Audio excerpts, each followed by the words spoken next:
जय श्री कृष्ण, जय श्री राम। लगे वाल्मीकि अयोध्या नगरी का वर्णन करने, क्योंकि अयोध्या नगरी थी ही इतनी सुंदर और इस प्रकार समृद्धि से युक्त कि उसका किसी भी पक्ष को वाल्मीकि अछूता नहीं छोड़ना चाहते थे। उसके एक एक पक्ष का उन्होंने बहुत विधि विधान से वर्णन किया, उसकी सड़कों का, उसमें लोगों के मनोरंजन का, उसकी सुरक्षा का।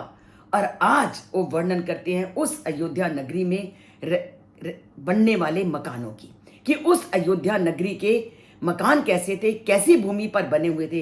तो वो कहते हैं गृह गाढ़म विछिद्राम सम भूमौ निवेशिताम शाली तंडुल संपूर्णम इक्षु कंड रस उदकम, कि उस अयोध्या नगरी के जो जमीन थी वो कहीं भी खाली नहीं थी, वहां पूरी तरह से जो मकानों से भरी हुई थी और इतने सुंदर और एक जैसे सब मकान थे कि नगरी को देखते ही मन उनकी ओर आकर्षित हो जाता था। जिस तरह का हम एक जैसे मकान आज विदेशी भूमि में जाकर के देखते हैं, ठीक वही व्यवस्था पहले हमारी धरती पर थी।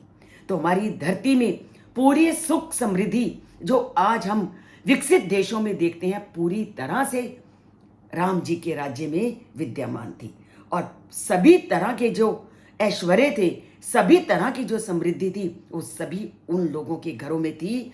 किसी चीज के खाने पीने की वहां कमी नहीं थी।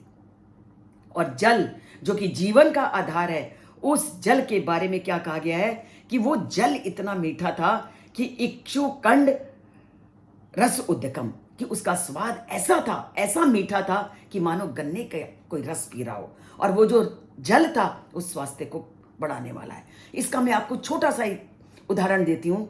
अभी थोड़े दिन पहले जैसे ही आप माँ की गुफा से बाहर दर्शन करके निकलते हो तो बहुत सारे वहां नल लगे हुए हैं। उन नलों से जो पानी बह रहा होता है वो इतना मीठा होता है कि मन ही नहीं करता कि उस पानी को से हम थोड़ा हट जाएं, और पीने में लगातार पीने को दिल करता है।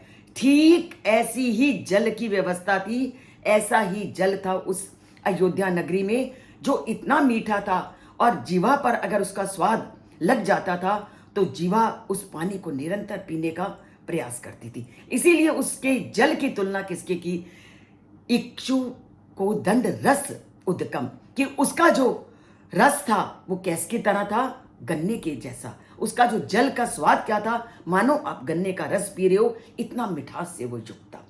तो ये थी उस श्री राम जी की अयोध्या नगरी, जहां के घर समतल भूमि पर बने हुए थे, जहां के घर बिल्कुल एक जैसे थे, जो कि एक जैसे होने के कारण एक अद्वितीय शोभा को लोगों के सामने प्रस्तुत करते हैं। और क्या था, कोई ऐसा घर नहीं था जहां पर चावल इत्यादि की कमी हो, अर्थात भोजन की पूरी तरह से व्यवस्था थी। तो ये सारी चीजें क्या सिद्ध करती हैं कि हमारा देश पहले सभी प्रकार की सुख सुविधाओं से संपन्न था।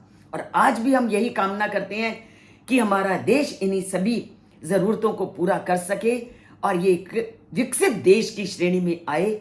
यही रामायण का उद्देश्य है। और इसीलिए मैं कहती हूँ, जुड़िए रामायण से। जब हम ऐसा वातावरण देखते हैं तो ऐसा ही वातावरण को लाने का भी प्रयत्न करते हैं और अपनी धरती को पुनः स्वर्ग में धरती बनाते हैं।